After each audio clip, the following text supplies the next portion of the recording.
Welcome to DFS Karma, where we talk about our favorite fantasy sports plays for football, basketball, baseball, and pretty much everything else. Be sure to check out and create an account with all of our partners, such as MonkeyKnifeFight.online, PrizePicks.online, and StatHero.online. Use the promo code KARMA on any of these sites to get an exclusive deposit bonus. And don't forget to check out all of our free fantasy content on DFSKarma.com, as well as our own premium plays. Without further ado, let's get the show on the road. Please welcome today's hosts.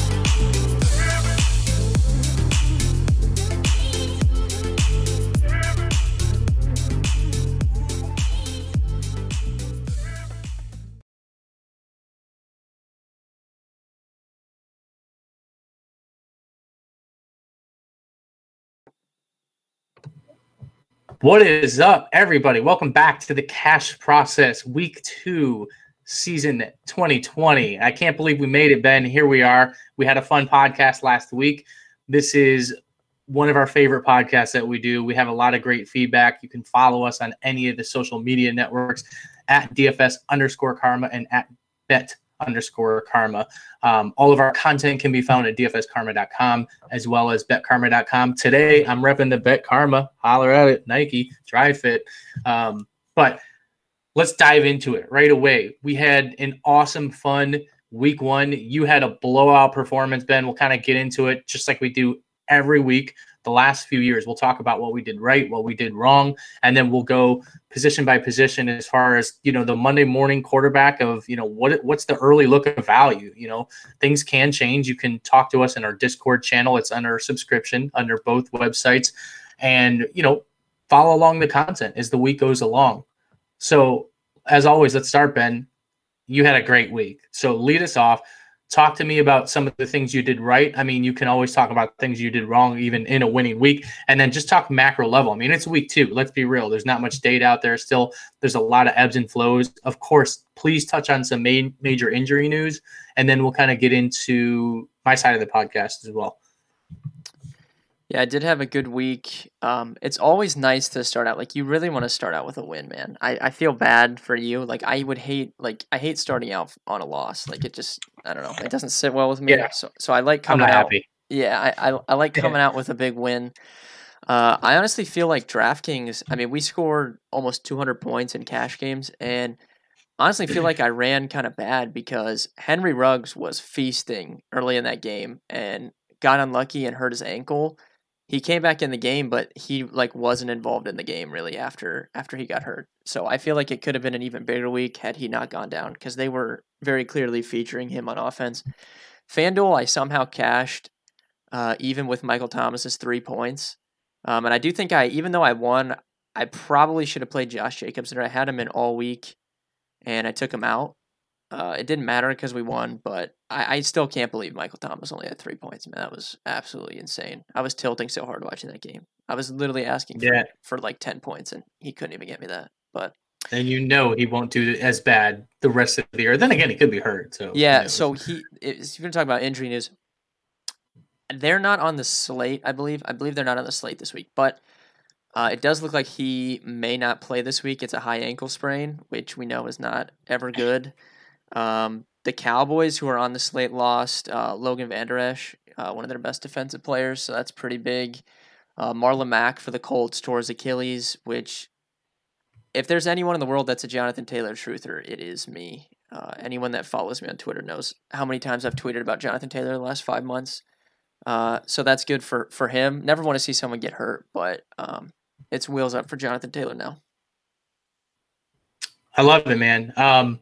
Yeah, as you mentioned, I had a losing week. It wasn't fun. I luckily got it back in the betting markets, which turned out to definitely not only save my day, but I don't know how the hell I ended up profitable, but I did overall. Although it's a smack in the face when you lose in DFS. I feel like there's way more pride in DFS. I don't know if that makes sense, Ben, but that's how I feel. I almost want to win more in DFS strictly out of pride, I guess. Yeah, it's definitely. It sucks being on the short end of the stick, and frankly, it's on me. Like, it's my fault. I mean, I made some decisions that I shouldn't have. I tweaked things when I shouldn't have. I overthought things. I mean, we've talked about this on this podcast for 3-4 years now. I mean, I think it does happen to the best of us at times. That's why we come on here the next week when cooler heads prevail and we talk about what we did right, what we did wrong. And I'll tell you what, I just never – I feel like me personally, I never have a good week one because I do like to overthink things, and sitting on things for 3, 4, 5 weeks was no bueno. I had Devontae Adams, Josh Jacobs in an optimal build, Cam Newton, and I decided that the Browns, with everybody hurt, and obviously they suck, period. I know everybody trolls me in Discord. I get it. I actually went up to Lamar, which was a mistake, even though, he played lights out. That was a mistake. But, again, it is what it is. It's time to just buckle down and get back to the basics for week 2, I guess, in a nutshell. So, with that being said, let's kind of dive into it, Ben. It's early on Monday right now. Big week, for real quick, another housekeeping. Everything going on at DFS Karma, Bet Karma. Shout out to all the guys. Ben mentioned the word we. I mean, it's a team, it's a family. It's, we're all riding and dying with these core plays, our premium content, the final thoughts, building blocks, and of course, all the data stuff that is coming live to our site. I mean, literally, Ben. A year ago, 2 years ago, we didn't have this entire data division. Shout out to Sam and Luke and those guys that are really cultivating, a great product for us. And then, of course, our partnership with SaberSim. We have everything at the website now. I mean, literally everything. Again, just click subscriptions. Everything's right there. So that's the last housekeeping of the podcast. All right, Ben, let's start with quarterback. We can talk about Lamar every podcast. I mean, again, if you got the money, I mean, maybe we'll get to it, later in the podcast, depending on the value that opens up. You're going to want to play Lamar literally every single week if you have the money. I thought I made the right decision last week. Maybe it is Lamar time again. It's a 52.5 game total against Houston. It's going to be a shootout. So I guess if you got Lamar, if not, where are you looking, Ben? Yeah, real quick, I think that we talked about being contrarian last week just because everybody was going off of the year before. This is another good week to be contrarian just because everybody is going to go off of a one-game sample size. And, random things can happen in the NFL. So, just because what we saw yesterday doesn't mean it's the end-all be-all. And I was shocked at some of the ownerships yesterday, which you and I were talking about. Like, I can't believe – I know we had value, but I can't believe Cam was only 13%. And some other things. Like, it was really crazy. So I'm curious to see how ownership turns out this week. But yeah, Lamar, the Texans defense is just not going to be good whatsoever. So if you can get to Lamar, that'd be awesome. 8,200. You have Mahomes on the slate at 77, but I don't know, man. Is it a hot take that I would take? Like, if I could play either of them, I'm just going to play Lamar. I think that's the way I would go if I was getting up that high. Yeah, I mean, and again, that's ultimately, it wasn't just the Browns secondary beat up rationale. It's like, give me the guy who's going to drop 30. I don't even want to think. And that's kind of my mental approach with Lamar. I think personally, as the year goes on, if we fast forward this, cash process podcast the next 16 weeks, I envision myself playing more Lamar than I thought I would, even last year. So that's just my quick 2 cents. I got to admit, Ben, my pricing isn't coming up right now. So besides Lamar, who's your cheap value you're looking for right now? Yeah, I actually think I probably want to live in this 65 to 7K range. There is some value I see as of now. Obviously, we pretty much always get more value opening up as the week goes on. But we got Dak Prescott at home against the Falcons at 68, and then we have Josh Allen against the Miami Dolphins at 67. Josh Allen had a big game yesterday, and the Dolphins, I mean, look, Cam should have had 3 rushing touchdowns against the Dolphins yesterday. The one, he got stopped short, and they gave it to Sony, but he easily scored the other 2. And I mean, Josh Allen has a really soft schedule to start the year. So I really like those 2. I think you can probably get to them. I don't really see a ton of like cheap guys. Like Kyler at 61 is interesting just because he had 100 rushing yards yesterday. So we know that he obviously has that ability, but that Washington defensive front is nasty. And I don't really know how I expect Arizona's offensive line to hold up against him. So I really think I want to get up to that, like to the Dak and Josh Allen range as of right now. Shout out real quick. I mentioned our team, our whole content division. When I saw I love our game theory for all our sports, especially if you don't have much time to study things. shout out to our boy Sriracha. He had Josh Allen in the orange cash lock. I love seeing it because I think it was a little bit of a bold statement, but that's why I go through, all the content weekly on the website. All right, Ben, let's head to running back. This is quite comical. Week 2, there's always something fun going on in these podcasts. I can't even see pricing right now, so I'm trying to wing this whole thing and, of course, leaning on you. But talk to me, obviously. Let's talk about running back in general. Some of the top names, of course, but where are you putting your foot down? Yeah, so if starting off at running back, Christian McCaffrey's 10K again against the Bucks. This was one of the best run defenses in the NFL last season, if not the best. And they did really good against Alvin Kamara yesterday. He didn't have a ton of carries, but they did really good in limiting him. He found the end zone twice and then had one called back right at the end of the game. But in terms of just limiting his production, they did pretty decent. He was only 19% owned. It was like 19 to 22% across cash games last week on DraftKings. I don't expect him to be that high owned this week. So I think that playing McCaffrey, once again, you're going to be able to get him at like 25% ownership. Yeah, and I'll piggyback real quick since I can't see pricing. I'm trying to inject some 2 cents into this podcast. I mean, Ben and I were talking off air. I think one thing I might do a little bit different this year, potentially, and it was a mistake I was, afraid of going into week 1, and that is, I get it, you play CMC, whatever, blah, blah, blah, at all costs, but I think I'm going to come off that a little bit this year because I just want some more uniqueness with a little bit more balanced lineup. I mean, again, time will tell, obviously matchup dependent, but I can already tell I am not going to be playing CMC this week in cash against that front 7. Yeah, so the 2 guys that stick out off the bat to me, Zeke Elliott, 8,200 against the Falcons. We've targeted running backs that can catch passes against the Falcons for what feels like 7 years. Chris Carson, I believe, I know he had at least one. I don't remember if both were through the air, but I know he did really well in the passing game against them yesterday. Zeke looked good catching the ball last night on Sunday Night Football, and 8,200 home feels pretty good. Derrick Henry at home against Jacksonville. I know Jacksonville beat the Colts, but this still projects to be one of the worst defenses in the NFL.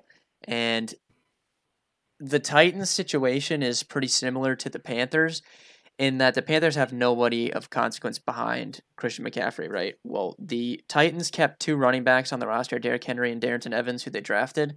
Darrington Evans is out for tonight's game. I have no idea if he will be able to play for this game on Sunday, but I do know that if he does play, it's going to be his first NFL game, and he's not going to take any work from Derrick Henry. So Derrick Henry at home, 7,900 against Jacksonville seems like a really good bet. I'm interested to see if he catches some more passes tonight, which I think will be I think he can. It just depends if they want to throw it to him or not.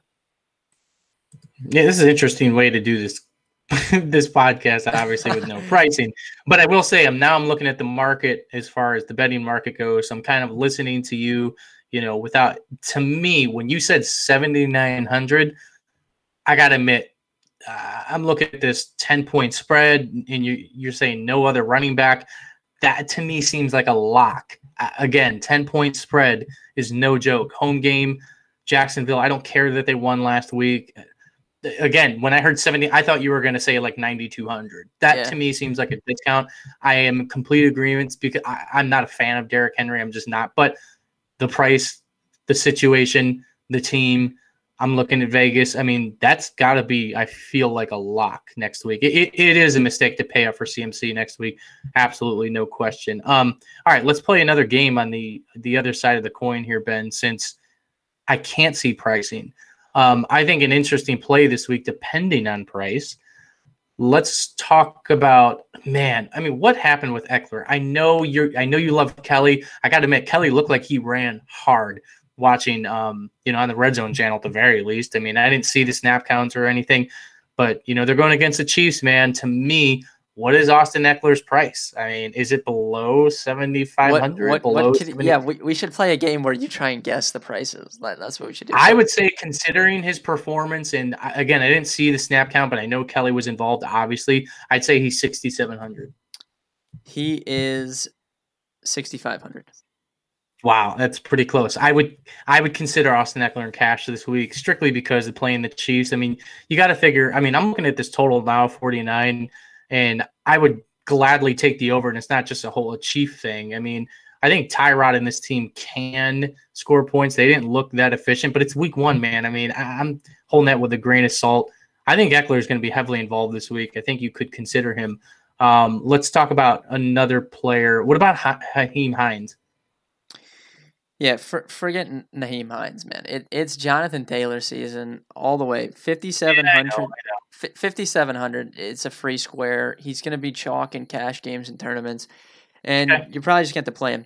So the big knock, I don't know if you know this, but Jonathan Taylor, the big knock on Jonathan Taylor coming out of college was, quote unquote, he can't catch the football. Okay, well, the problem with that is, Phillip Rivers is going to throw the ball to his running backs regardless, which he did yesterday. And Jonathan Taylor caught the ball yesterday. He went 6 for 67 through the air. So this whole narrative of Jonathan Taylor can't catch the football went away yesterday. My favorite stat of the week I saw, I think Ben Gretsch had it on Twitter. Jonathan Taylor was clocked 21 miles per hour running on a certain run. It was only a 5-yard run. So I have no idea how you're running 21 miles per hour on a 5-yard run. But he wasn't efficient running the football yesterday. But it was his first NFL game, and 5,700 is just too cheap if he's going to catch the football like he did yesterday. All right, let's go to running backs, and feel free. You can interject and play some of the, what pricing do I think, if you have any, odd things that you're seeing, and then I'll kind of come back at you as well. So what are your first thoughts? Wide receiver this week? Talk to me. Yeah, before I talk about wide receiver, Zack Moss is 4,800 at running back as well. Singletary still outsnapped him by, I think, 10 or 11. But Zack Moss got all of the red zone work, like literally all of it. And they play the Dolphins, and you know that they're going to be favorites. So I do think that's interesting at 4,800. But yeah, wide receiver, I mean, Devontae Adams went absolutely crazy. Another good matchup against the Lions. He's 8,100. Probably won't be able to get that high in cash, but we'll see what value opens up. There are a lot of guys that are sticking out to me in the mid tier as like too cheap. Like Robert Woods, 6,400 against Philly. Didn't score last night, but went over 100 yards. I think he's interesting. DJ Moore had multiple end zone targets in week 1 against Tampa Bay. He's 6,300. Amari Cooper against the Falcons in what's going to be a chalk game is only 6,300. Like, some of those guys seem pretty cheap, in my opinion. Interesting. Yeah, that Cowboys game was pretty awesome last night, them and the Rams. Just a great football game in general. Okay, so let me kind of play the game inversely. I'm looking at it the other way. Chris Godwin. I'm going to guess his price is 8,100. He is $7K. Wow. He's $7,000. $7,000 against Carolina. Yes. Oh my God. I mean, maybe that's just me. I kind of have been a sucker for Godwin. Of course, I played him this past week, and I lost before the game started, so it didn't even matter because Devontae Adams had like 96 points. $7,000 against that secondary. I mean, that seems off to me. That's somebody I would look for. Cooper, especially. What's CeeDee Lamb's price? I mean, again, if I had to guess, I'd say 4,800, 5,200. Yeah, I was going to get to him. He's very, very cheap. He is all the way down, 4,700 for CDYAC. I think that's probably. I mean, he played 75% of his snaps in the slot. Blake Jarwin got hurt. I mean, they're going to throw the ball a lot. Like, that's probably bordering on cash lock, even though it's only Monday. Yeah, and again, this is the cash process podcast, but you can extrapolate this information to your tournaments as well. But in the event that CeeDee Lamb becomes chalk, I mean, it's just so easy to play Gallup and Cooper in like a double man stack with, Dak.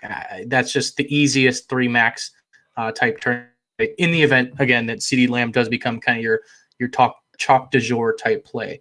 All right, let me go down. Scotty Miller, 4,100. Everyone watched that Bucks game. Brady loves the slot guy. 4,100 against Carolina. That could pick up some. How did he play though? What was his? I was driving home from my brother's. What was his stat line? I don't know his exact stat line off the top of my head. I'm gonna look, but the one thing that just stuck out to me, I didn't even notice this. I haven't really looked at pricing, but I looked right before we got on here. I know Christian Kirk didn't have a good game yesterday, but they bumped him down to 4,300. Like, yeah, I know, like, they were very He's clearly so good. featuring Hopkins, but Christian Kirk is way too good of a receiver to be 4,300. I mean, that's a Let's little see. excessive, I think. Against Washington, they will get a lot of pressure, but yeah, I mean that's a very, I mean, that's one of those plays where, like, I don't think you need to force it, but in the event that you're like, damn, I really need a cheap wide receiver because I love my lineup, you play Christian Kirk at $4,300 in cash and you don't blink. Scotty Miller went 5 for 73 yesterday. That's pretty and good. He's 4,100 against the Panthers. Yeah. And then I know he's a little bit more expensive than those guys, but Jamison Crowder had that long touchdown, I know. But, I mean, he's going to vacuum these targets up. Sam Fran looked beatable yesterday, which we kind of talked about that their defense was take a step back. He's 5,400, which I think is cash playable at that price tag. Real quick, I mean, Calvin Ridley, let me just take a guess here. Is he 6,600? He is 6,800. Wow. So he's another guy that, Ben, I mean, we talked about in the cash process last week. I mean, I was on him I don't want to say summer, but, a few weeks leading up, and you're like, oh, pricing come out, and he was in my lineup. I don't even know why I changed him, but he somehow was not in my main lineup. It's just one of those things. I look back and I'm like, man, I was right there. I will say my tournament roster that had him and Russell and DK. I mean, it was glorious, except Eckler didn't really do anything and ruined any takedown potential. Okay.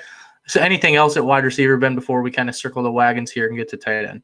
No, I mean, the more that we're looking at this, though, it does appear that there's a ton of good value at receiver. That's good. I mean, I love that because then we can kind of jam in 3 good running backs. I am not freaking going down the path of a Gibson, Bart Scott, Boston Scott. I mean, I knew going in that was just looking at my line, that was just disastrous. But, it's week 2. Whatever. We're moving on. Okay, let's go to tight end. Let's just lead off with Kelsey. What is he? 7,500? 7K flat. Okay. That's reasonable. Of course, if you are new to this podcast, Ben and I will tell you every week, we generally try to pay down a tight end. It's just kind of what we've done over the years. It definitely, I feel like, is the optimal way. That doesn't deter that you should not pay up. I mean, I would get to Kelsey if I could, but talk to me about what you're seeing.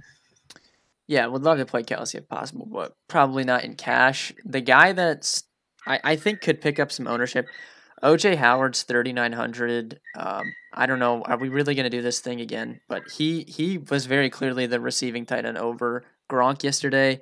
Scored a touchdown. Obviously, Carolina is going to be one of the teams that we pick on every single week, so he's cheap. Chris Herndon's 3,400 again against San Fran. I think that's a good play. He still dominated work, man. He just the Bills are such a tough matchup, dude. They're really good against tight ends. And then, I got to shout out my boy Logan Thomas, 3,600 against Arizona. Are we going to go back to Logan Thomas? What was his final stat line, and was he the guy for every passing situation? Yeah, he was on the field a lot. I don't have his snap count up. He did finish. Oh my God, he's playing Arizona. Yeah, he's playing Arizona. I think he finished with 13 DraftKings points. He was 2% owned, and it was probably 2% of all of Karma users. Wow. And I think he was in the Fanduel. The person that won the Fanduel Million tournament, I believe, had Logan Thomas. Logan, that's crazy. For the record, I told Ben on Saturday that was a mistake to play him. Yeah, Anthony was trying to tell me not to play Logan Thomas.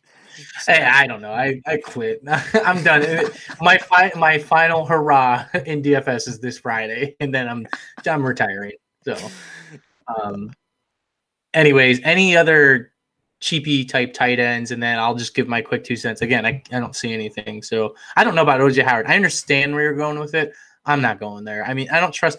It's the same thing with Brady over the years in New England. It's like the guy is so good. He's going to spread it out no matter what. So I for sure will not play OJ Howard. I guess I will consider Herndon, though.